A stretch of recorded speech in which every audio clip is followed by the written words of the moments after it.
The top stories. Renowned historian says Ethiopia's growth hinges on unity.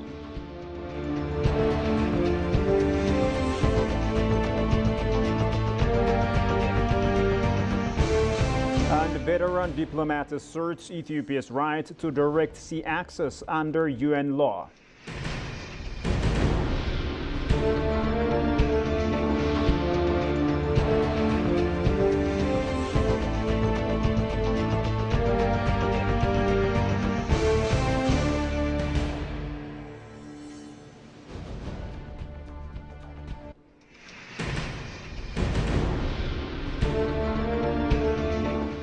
Greetings, dear viewers. A very warm welcome to EBC World, the voice of Pan-Africanism. With the news, I'm Shifara Olako, and thank you for watching us. Now, Ethiopia's Minister of Foreign Affairs, Gideon Timotheos, and Minister of Finance, Ahmed Shide, held high-level discussions in Moscow with Maxim Oreshkin, Deputy Chief of Staff of Presidential Executive Office of the Russian Federation, and Maxim Reshetnikov, Russia's Minister of Economic Development. The talks covered a broad spectrum of strategic and economic cooperation. Minister Gideon reaffirmed the long-standing friendship and partnership between Ethiopia and Russia, expressing gratitude for Moscow's continued support across various sectors. He urged greater Russian investment in Ethiopia's agriculture, manufacturing, ICT, and mineral development, while also encouraging joint ventures in fertilizer production, metallurgy, and energy infrastructure, including nuclear and renewable energy projects. The meetings underscored both nations' commitment to elevating their relations to a new phase of strategic collaboration anchored in sustainable development, regional stability, and shared prosperity.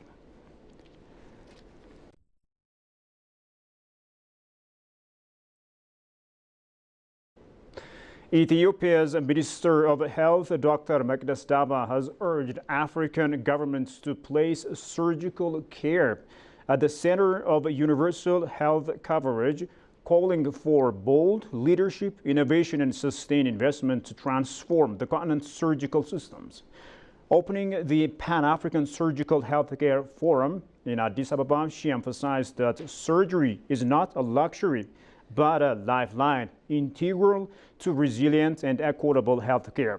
Highlighting Ethiopia's progress, Dr. Mekdes pointed to the successful completion of over 3,000 complex surgeries locally last year, once only possible abroad, as proof of growing self-reliance. She outlined 5 strategic priorities: financing, workforce retention, integration of surgical care into primary health systems, digital health, and local medical manufacturing. Forum partners, including Smile Trains Vice President Nkeruka Obi and Mercy Ship's Dr. Walt Johnson, echoed her call for collaboration and innovation.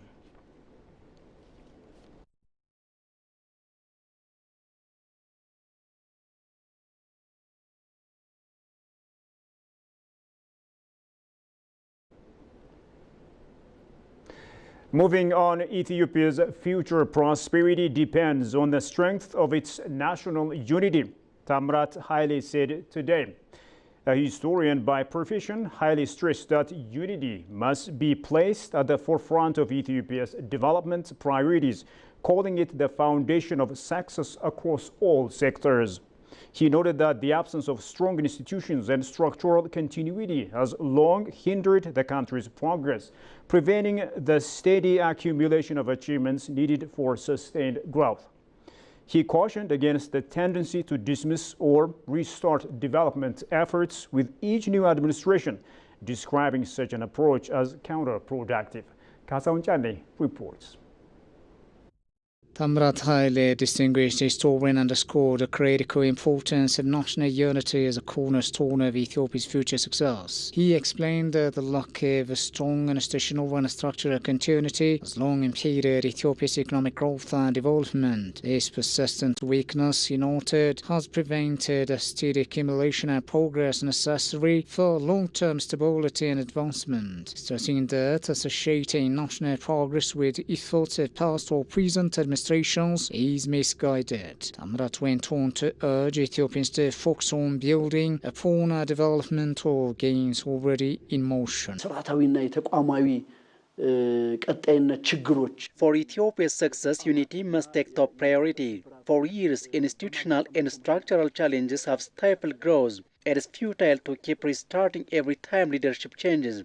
We must strengthen and sustain the progress underway, particularly in key sectors like civil service, peace and security, and public services, while setting aside distractions and grievances of the past to pursue constructive solutions. Tamrat commended the government's ongoing efforts across the country, noting the tangible progress has been made in multiple institutions and sectors. Reflecting on Ethiopia's rich heritage, he questioned why a nation that once built great civilizations, such as the Kingdom of Aksum, struggles to fully realize its generational legacy today. He called on all Ethiopians to draw inspiration from their ancestors who created enduring monuments like the Fasilides Castle, the Aksum Obelisk, the Lalibela rock-hewn churches, and the Jaguar Wall of Harar.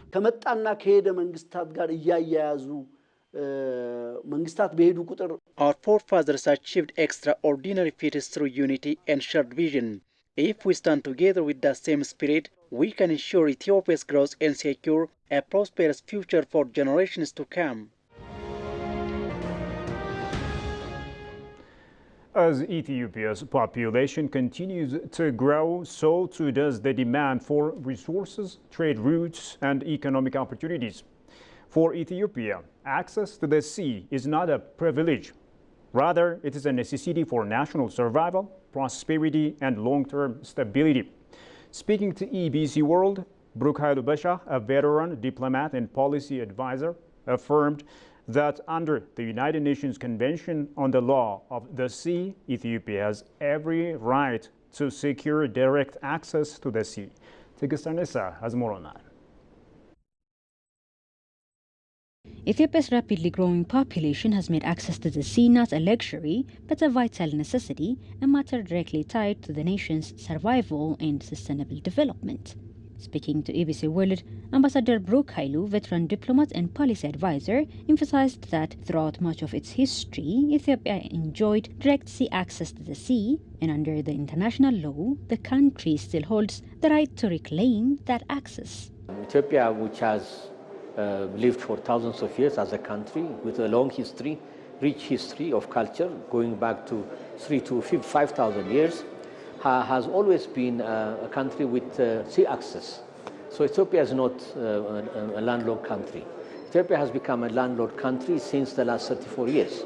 Under the UNCLOS, the United Nations Law of the Sea Convention, Ethiopia has every right to have access to the sea in a very fair and peaceful manner, in agreement with its neighboring countries, which are numerous around the area. Ethiopia has openly brought to the African platform, as well as globally, that it aspires to have access to the sea. Ambassador Brukhailu added that the economic growth of 44 landlocked nations worldwide continues to be hindered by limited access to the maritime trade routes, an obstacle Ethiopia is determined to overcome. Those countries which are landlocked, I believe 44 countries in the world, and in Africa at least 16 countries are landlocked. Those who are landlocked are also economically, their rate of growth, economic growth, will be hampered. Today, Ethiopia is growing very fast. Ethiopia also, as a landlocked nation, is also, for the services, is dependent on neighboring countries as well. Ethiopia is spending billions of dollars on using the port facilities of its neighboring countries. So the strategy that Ethiopia has designed is to ask all friendly countries in the Horn, without exception, and to use their ports. Saying that the sea access remains essential to meeting the needs of its expanding population and ensuring the well-being of its people, Ambassador Brukhailu reiterated that the issue remains a matter of survival for the nation. Moving on, the Grand Ethiopian Renaissance Dam stands as a towering symbol of national pride and African resilience, a testament to Ethiopia's determination to transform vision into reality. Miftah Mohammed, a researcher at the Institute of Foreign Affairs of Ethiopia, described the GERD as a strategic power hub for the Horn of Africa, highlighting its crucial role in shaping the region's energy future. Diplomats from around the world have also hailed the Ethiopian people's unwavering commitment to the project, celebrating the GERD as a landmark national achievement and a proud declaration of yes, we did it. Jerusalem Batsia presents the following report as follows. The river Abai has always shared a profound bond with the Ethiopian people, a source of life, identity, and pride. For generations, Ethiopians dreamed of harnessing this mighty river to power national development and prosperity. After 14 years of relentless effort and sacrifice, that long-cherished dream has become a reality. The Grand Ethiopian Renaissance Dam now stands as a living symbol of Ethiopia's determination, unity, and vision for self-reliance. Miftah Mohammed, a researcher at the Institute of Foreign Affairs, described the Grand Ethiopian Renaissance Dam as a vital power hub for the Horn of Africa and a key driver of regional energy integration. Regional integration is founded most of the time on big issues like electricity or energy. European Union started its regional integration through power connectivity. Right. After that, they just improved their regulations of, transportations, movement of people and commodities and so on. But the initial foundation was set on energy. Mm-hmm. So by the same token, Ethiopia has already started the journey towards connectivity of the Horn of Africa through its electricity. He noted that the successful completion of the Grand Ethiopian Renaissance Dam, achieved despite immense challenges, demonstrates Ethiopia's and Africa's collective ability to realize monumental projects through perseverance and unity of purpose. From the start to the completion, then everybody has some kind of attachment with the church. So the common sense of ownership brings people together. This is a very important substance because Ethiopia has passed through different political experiments which tend to divide the people apart. So through JERT and associated narratives built and disseminated, and because of popular participation of the JERT, because of the feeling of sense of belongingness deep embedded in the Ethiopian people, then there will be a possibility of creating national unity. It's also a source of pride. Recently, diplomats from around the world have also praised the Ethiopian people for their unwavering commitment to fulfilling this historic vision, celebrating the Grand Ethiopian Renaissance Dam as a testament to the nation's enduring, yes, we did it, spirit.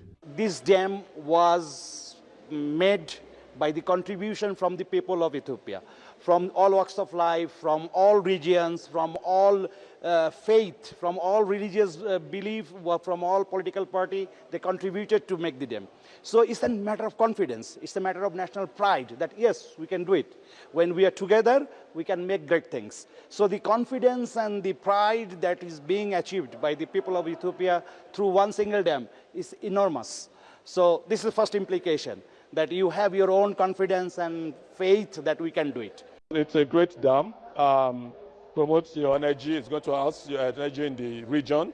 We're happy. We congratulate you. Nigeria shares your dreams and your aspirations in the Renaissance Dam.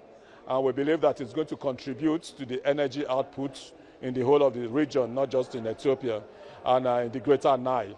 So we look forward to an enhanced electricity supply, better infrastructure, and a good promotion of shared commonalities within the African communities. I commend Ethiopians for this big achievement. You did it yourself. You did it from your pocket. So all Ethiopians have contributed, morally, financially, and others using their hands to go and work. So this is a big achievement.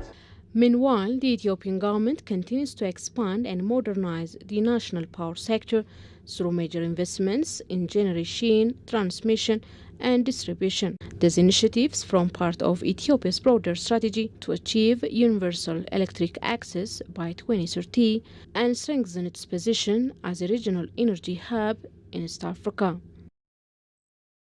The viewers, you have been watching EBC World, the voice of Pan-Africanism. And now, a quick recap of the top stories.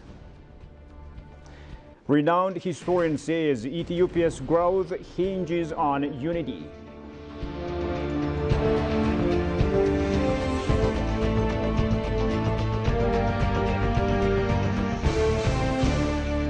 And veteran diplomat asserts Ethiopia's right to direct sea access under UN law. Well, the viewers, with that, we come to the end of today's news. Many thanks indeed for watching us. Bye-bye.